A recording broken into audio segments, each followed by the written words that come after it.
Mobile পুরো যাবে বলো না কেন ভিডিও করার অনেক সময় পাবে না। হ্যালো বন্ধুরা, তো তোমরা দেখো আমরা একটি খুব সুন্দর জায়গায় বেড়াতে এসেছি।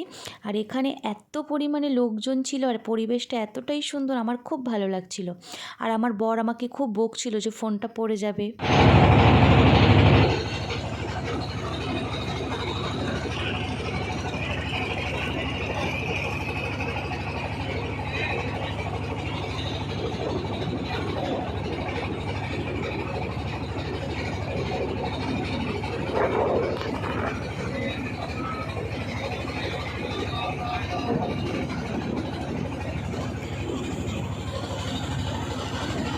তো দেখো, এত সুন্দর দৃশ্য আসলে আমি বাংলাদেশে না আসলে হয়তো দেখতেই পেতাম না।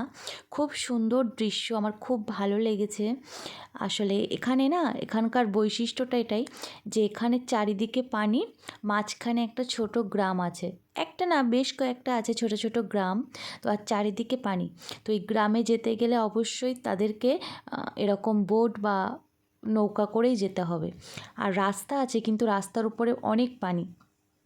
তো এখানে গিয়ে খুব মজাই লাগছিল, খুব সুন্দর একটা পরিবেশ। আর সব থেকে বেশি ভালো লেগেছে যে এখানকার ওয়েদারটা সেদিন খুব সুন্দর ছিল। আর এত মানুষ, এত মানুষ, এত মানুষ যে ভিড় করেছে, আসলে সেটা না দেখলে আসলে বোঝাই যাবে না সামনাসামনি। তো তোমরা ভিডিওটা দেখো, কত সুন্দর ঢেউ হচ্ছে, এত ভালো লাগছিল, তোমাদেরকে কি বলবো। তো আশা করি তোমরা ভিডিওটা অনেক এনজয় করবে। আর প্লিজ সাবস্ক্রাইব করে দিও, পেজ থেকে যারা দেখবে অবশ্যই ফলো করো। আর দেখো এখানে রাস্তার উপরে পানি উঠে গিয়েছিল, তো তো তাই জন্য আমরা আবার পাটাকে একটু ভিজিয়ে নিচ্ছিলাম, ভীষণ ভালো লাগছিল।